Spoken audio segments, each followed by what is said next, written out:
I'm Iannone and welcome to the Sports Reel. Today, I'm going to do something a little bit different. Today's movie isn't so much about sports as it is about sports fans. Specifically, soccer hooligans! Soccer hooligans. Their passion, much like their insanity, is undeniable. I mean, if any of them could even hear me saying soccer right now, they'd probably try to curb stomp me. They're aggressive, violent, and sadly, they are the first thing many Americans think of when they hear the word soccer. As for me, soccer certainly is not a favorite sport of mine, but I do find some enjoyment in it.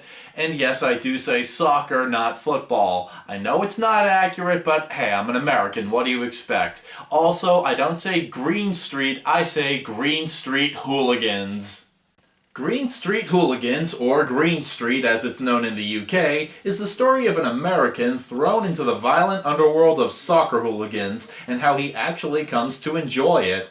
So, is this movie any good, or is it the equivalent of a headbutt to the teeth? Let's find out. We start out in the London Underground, where we see two gangs of hooligans crossing paths. I mean, you're not exactly top-flight mob these days, are you? Hey? More like a two-bob mob. Yeah, okay, I didn't understand any of that. I mean, the words are mostly familiar, but it still sounds pretty foreign to me. Luckily, I do have a Cockney translator. Everybody, please welcome the cheap-ass film critic! It's arse, not ass. Oh, what's arse mean? It means ass. Well, actually it means arse. You know what I mean. See, this is why we fought a war to be free from you people. Look, am I doing you this favour or not? Sorry, go ahead. I mean, you're not exactly top-flight mob these days, are you? Hey? More like a two-bob mob. He's basically saying they're shit. Two bob is slang for money, so he's more or less saying they're not worth much. See? That's just plain rude. Well, yeah, now that I know what he said, that is rude. You should kick his ass for that.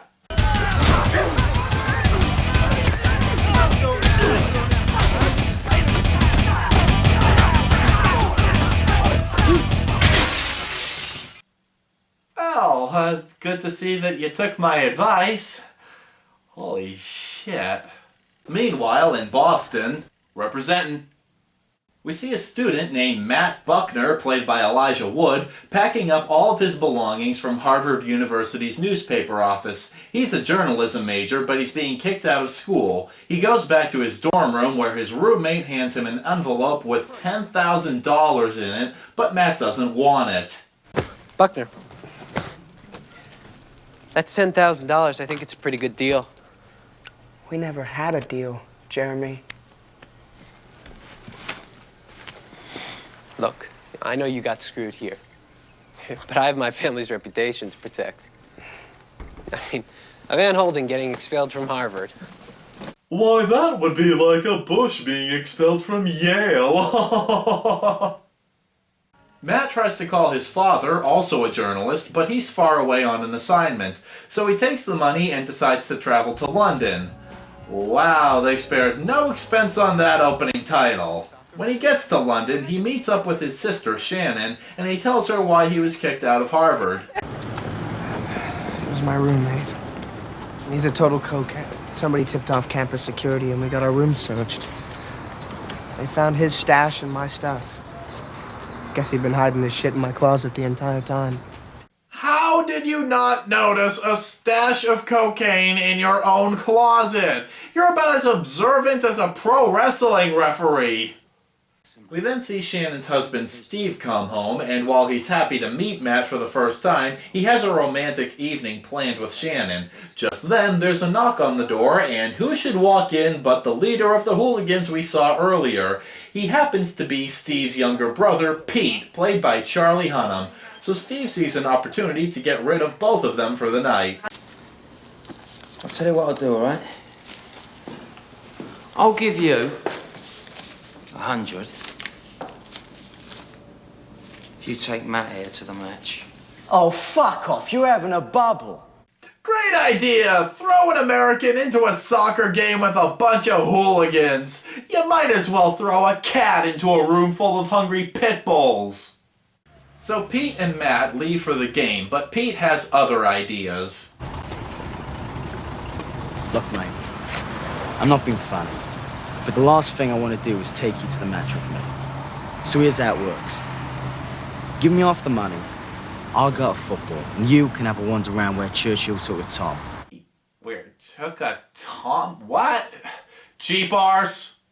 I won't lie, this one confused even me a little bit, but I think what we have here is an example of Cockney rhyming slang. A Tom is usually short for Tom Tit, which is slang for shit, so he's telling him to go stand in one of Winston Churchill's turds. Something like that. Is Winston Churchill's shit still lying around in London? You guys really ought to clean that up. But eventually Pete relents and decides he will take Matt to the game. On the way over, they discuss their favorite sports. The Red Sox have a guy that pitches a ball at over 90 miles an hour. Who cares? All that means is he can have a wank faster than you. Hey! Fuck you, asshole! I'd like to see it come to Boston and say that! They then arrive at the pub where Pete and his hooligan friends hang out. Their group, known in Europe as Firms, are called the Green Street Elite. The guys welcome Matt and discuss what they were doing the night before. Where's Bobber? He's been to the toilet for about 15 minutes, like Dodgy Ruby or something down in Bengal last night. Oh, look, he looks like... Cheap arse. That's more rhyming slang. Ruby is usually short for Ruby Murray, which is slang for curry, so he's saying he ate a dodgy Indian meal last night. Great, more shit jokes. What else have you got? Rhyming slang. Slang, yeah, like bees and honey for money. Yeah, that's it, yeah. Struggle and grunt for cunts. Oh, right, that. One thing I can say about this movie, I don't think I've ever heard the C word so much. Cunt! Horrible old cunt. Sounds like a cunt. Little cunt. I have to say, I don't offend very easily, but even I find the use of the C word in this movie a bit much. You wouldn't last long round here, mate. In Essex, that word is practically punctuation. So nobody in Essex is offended by the C word? Yeah, of course it bothers some people. I mean, there's a good way of saying it and a bad way of saying it. Come on, you've seen Shaun of the Dead, surely. Yeah, that roommate was a bit of a cunt. So Pete tells his friends a lie to get them to warm up to Matt. Boys, as for the Yank, he's too modest to tell you. But back in the States, he's an internationally ranked double black belt in karate. Is he fat? Look at the size of it. No. Bloody Karate Kid film, based on his exploits. Really? What, that Yeah. No, seriously, this guy in his mid-20s was the inspiration for a movie that came out in 1984. Wait. After all the drinking is done, Pete and the others take Matt to see their favorite team, West Ham United. Yes! Come on, West Ham! Wait, are you a real fan of West Ham United? I'm forever blowing bubbles, pretty bubbles in the air. They fly so high, they reach the sky, and like my dreams, they fade and die. Fortune's always hiding. I've looked elsewhere. I'm forever blowing bubbles, pretty bubbles in the air. That's your team's fight song? I admit it loses something when it's not being shouted by several thousand people. I appreciate your honesty. So we get to the stadium, and this is the most soccer you'll see in the movie. I wasn't kidding when I said this movie isn't about the sport. In fact, the filmmakers did approach West Ham and asked to film in their stadium. They agreed, not realizing that the film was about violent hooligans. But by the time they did realize that, the scenes in the stadium were already finished. After the game, Pete and his gang go looking for fans of the other team to pick a fight with. Matt decides he'd rather go home, but on the way back, he gets jumped by another group of hooligans. I'm just a tourist. Oh, well, in that case, how's about we'll leave you with a proper souvenir? Ever heard of a Chelsea Green? A Chelsea smile? What's that? When you cut someone from the corners of their mouths all the way to their ears, so it looks like they're always smiling. Ew. Wait, isn't that... So I get to... Self out. Well, alright! You wanna know how I got these scars? I went to a football game in London, and these hooligans saw that I was rooting for the other team. And then they found out that I was American, a Yank. Well, they didn't like that. Not one bit. But Pete and his friends show up to save Matt just in the nick of time. They chase after one of the thugs as he escapes, only to encounter an even larger group of hooligans.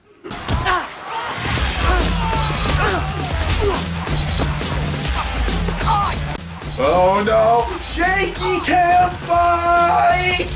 What? Come on!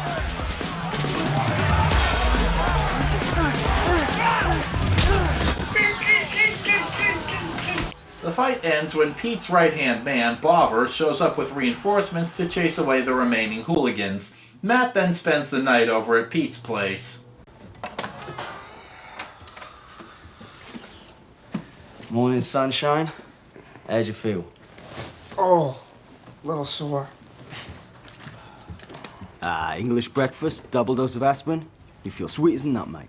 Well, it's gotta be better than a real traditional English breakfast.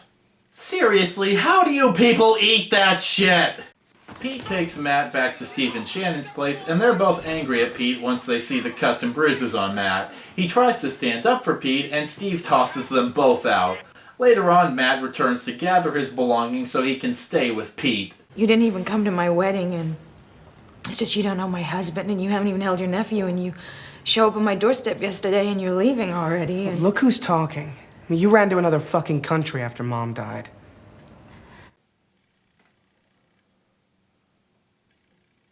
Am I doing this right? Back at Pete's place, Matt tells him about what happened back at Harvard. Jeremy Van Holden? Sounds like a cunt. Mate, if he'd done that to me, I'd smash 7 shades of shit out of him. 7 Shades of Shit? That would be a great name for my scatological fanfic parody of 50 Shades of Grey. That is, of course, if I were into such a thing, which I'm totally not. Look, just go buy one of these products and maybe it'll help you forget about what I just said. Did it work? So Pete asks Matt what he studied back at Harvard, and because Pete and his friends don't like journalists, he lies and tells Pete he studied history. As it turns out, Pete teaches history and phys ed at a nearby school, so he invites Matt over for a round of soccer with the kids.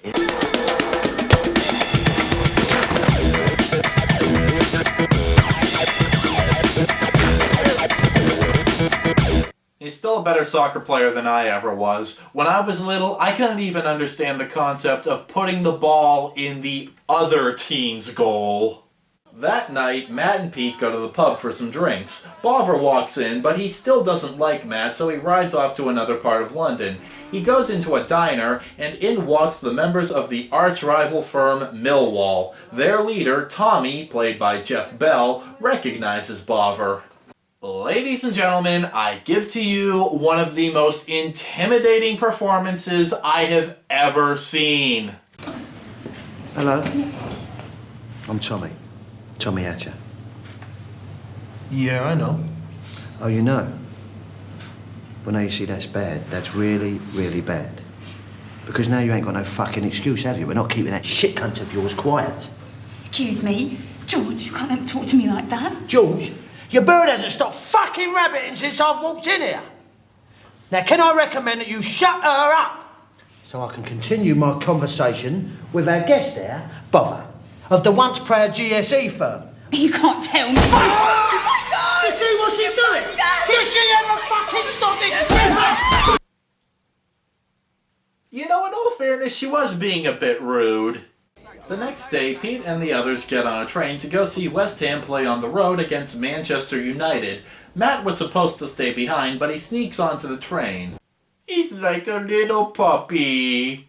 One of the firm's members is already at the station ahead of them and informs Pete that there are 40 pissed-off Man U hooligans waiting for them. Boffer hits the emergency brakes to stop the train so they can get off at the next station, but they're not about to back down from the fight, so Matt comes up with a plan when he spots a delivery van. Fuck you on!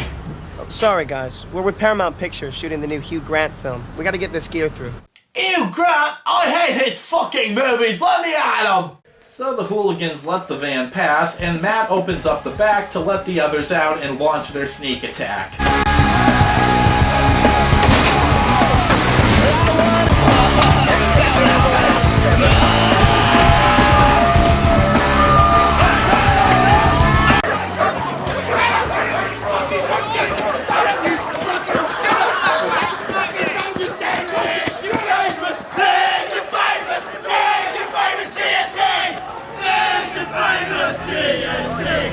Yeah! Awesome! Now, when do we get to kick the shit out of Hugh Grant? We do get to do that, right? Please? Matt is now officially part of the firm, but soon after, Shannon calls him over to her place. So what couldn't you tell me? Oh my god, it's... Wait, who is that? You don't even contact your own father? Oh, that's his dad. Might have helped if we had at least seen a picture of the guy earlier. So Matt's dad tries to convince him to come back home, but he refuses. But he does agree to go meet with a friend of his dad's at the Times, but when he gets there, he is spotted by one of the firm's members, who immediately informs Boffer. They assume he's an undercover journalist. Later on, Steve learns from Shannon that Matt studied journalism at Harvard, so he goes to the pub to pull Matt away, fearing for his safety once the others find out. But as they're leaving, the bartender stops them. Toast! Stevie Dunham. Back in the Abbey after all these years. Welcome home, Major.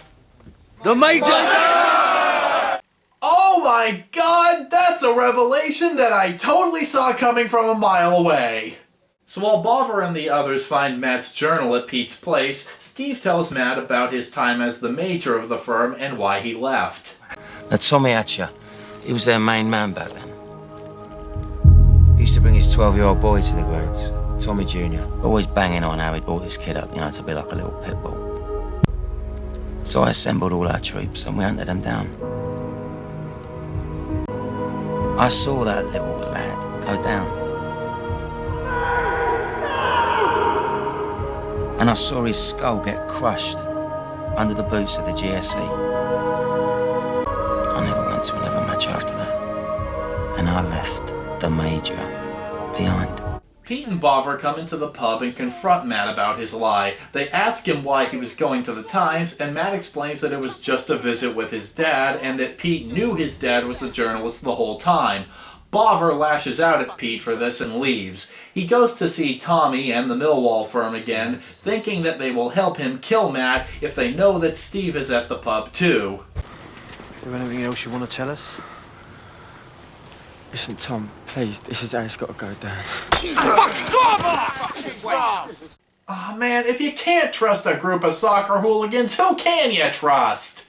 So the Millwall firm storms the pub and Tommy confronts Steve, stabbing him in the throat with a broken beer bottle. Outside the bar, Boffer comes to and sees what he's done, so he steals a nearby car and he drives Steve to the nearby hospital with Matt and Pete. You know what? The police in London have the worst response times ever. I mean, did no one in that neighborhood think to call them? We've only seen them show up at one of the brawls. No wonder there were so many concerns about security at the Summer Olympics. Steve is going to survive, but there is plenty of fallout from the incident. Pete kicks Boffer out of the firm for his betrayal, and Shannon shows us that she's kind of a bitch. We're leaving tomorrow.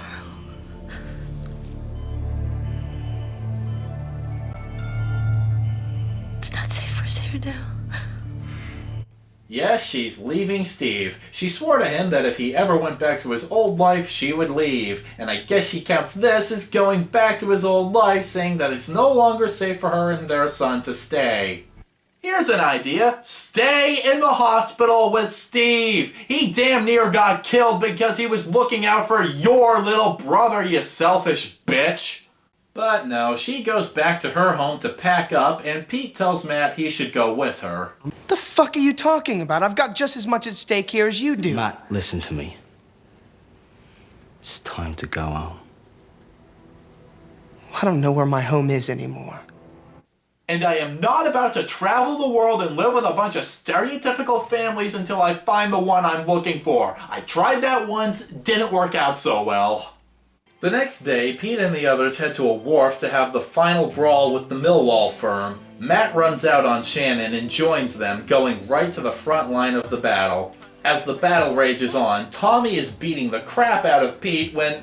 Okay, wait, how did Bovver know where to find them? Shannon is concerned for Matt, so she drives to the wharf to go get him with her baby in the back seat. Lady, do you have a brain in that skull of yours? It's bad enough to endanger yourself like this, but the baby too? And didn't you just leave Steve because it's no longer safe for us here? Well, you know what else isn't safe? Driving into an all-out war between two rival gangs of hooligans. And sure enough, Tommy spots her and orders one of his men to go get her. Wow, that is the calmest baby ever. Not even a hint of fear in him. Bovver goes to help Matt and Shannon. Once Tommy starts to approach them, Pete jumps in to get his attention. Tommy! Don't you want to finish me off then? You already finished, little Petey. The NTO will take care of you in a minute, you mug. We didn't kill your son, Tommy! You did! You should have protected him, mate! Bye-bye, Pete.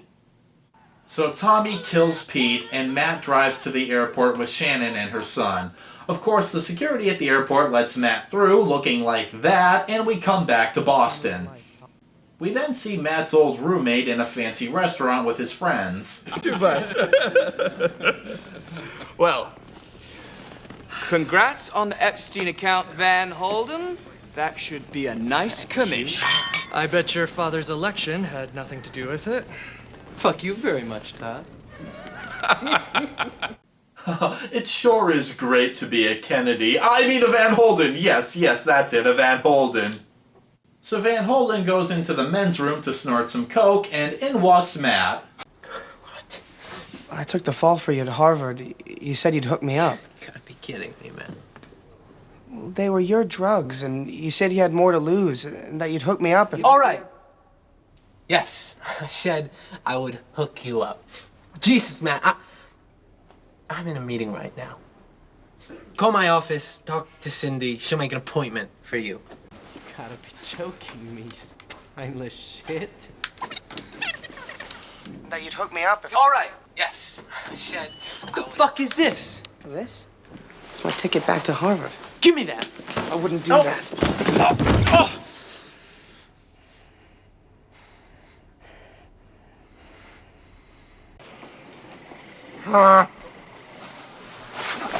And so our movie ends with Matt walking down the street singing the manliest song about bubbles ever. So exciting, onwards everywhere, on forever blowing bubbles, bringing bubbles in the air. United! United! So that was Green Street Hooligans. How was it? Well, it's certainly not without its flaws, but it's still a damn good movie. As I said earlier, it's not really about soccer, so if you come into this expecting to see a lot of soccer, you're going to be disappointed. That said, it's a really intense movie. The fights are brutal, and the acting is pretty decent. I'd heard some people say that Charlie Hunnam's attempt at a Cockney accent was bad, but I don't hear it. But then maybe that's just because I don't hear Cockney accents every day. I also didn't like Matt's sister. She was just kinda dumb. But I really did like Jeff Bell as Tommy. He is just downright psychotic. And Elijah Wood does a great job of portraying the outsider who gets swept up in the violence. You know, it's actually really refreshing to see a movie like this. It's a rare indie sports film, immune to the bastardization of Hollywood. There's a sequel. What? There's a direct-to-video sequel. Oh, for fuck's sake. I'm gonna have to review that, aren't I? You're doing it with me! Oh, bollocks. I'm Iannone and those are the highlights. A fucking sequel! What the fuck? I'm forever blowing bubbles, pretty bubbles in the air. They fly so high, nearly reach the sky. Then, like my dreams, they fade and die. Fortune's always hiding. I've looked everywhere. I'm forever blowing bubbles, pretty bubbles in the air. Hey, guess what? I made it through the entire review without one Lord of the Rings joke! Yes! Woohoo!